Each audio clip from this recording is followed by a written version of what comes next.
साहब एक बेसिक सा सवाल अक्सर जावेद साहब या उन जैसे और बहुत सारे लोग हैं जो उठाते हुए नजर आते हैं कि अगर वाकई गॉड एग्जिस्ट करता है तो फिर जो गलत काम है उसको परमिशन कैसे मिल जाती है? ये हमने बताया। देखें भाई, बहुत कई बार समझाया, मुझे नहीं समझ में आया कि उनको क्यों नहीं समझ में आ रहा है कि एग्जामिनेशन हॉल में हम और आप यहाँ इस दुनिया में यूं ही नहीं आए हैं। हमारा world view, theistic world view यही है। हम इस दुनिया में एक पर्पस के तहत आए हैं और इस पर्पस के तहत जब आए हैं तो हम सब गॉड के सामने अकाउंटेबल हैं और हमारी अकाउंटेबिलिटी ईविल के बगैर हो सकती है। एक इंसान के पास अगर ईविल करने का ऑप्शन ही ना हो वो तो मजबूर हो गया ना अच्छा काम करने पे, तो फ्री विल कहाँ रहा? लेकिन हम जानते हैं हमारा आपके फ्री विल मौजूद है। तो खुदा ने लिखा है ना। तो मुकद्दर का मतलब आप क्या समझते हैं? मुकद्दर का मतलब ये नहीं होता है कि तकदीर में जो खुदा ने लिख दिया और फोर्स कर दिया। तकदीर is the knowledge of Allah, Muqaddar is the knowledge of Allah. For example एक डॉक्टर है, उसने देखा एक मरीज की हालत इतनी खराब हो गई है कि ये 1 महीने से ज्यादा जिंदा नहीं रह पाएगा। उसने अपनी डायरी में लिख दिया कि भाई 1 महीने के अंदर मरेगा और वो मर गया। क्या डॉक्टर के लिखने की वजह से मरा या अपने कंडीशन की वजह से मरा? हर एक केस में ऐसा ही होता है। हर एक केस में ऐसा ही होता है। खुदा हर चीज का इल्म रखता है।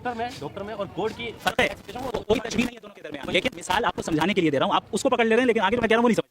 मैं ये कह रहा हूं कि गॉड का नॉलेज है मुकद्दर, यानी गॉड को मालूम है कि आप अपने फ्री विल का इस्तेमाल करके क्या करने वाले क्या नहीं करने वाले। उसने पहले ही उसको लिख दिया अपने नॉलेज के हिसाब से, उसे मुकद्दर कहते हैं। लेकिन उसने फोर्स नहीं किया आपको गलत काम करने।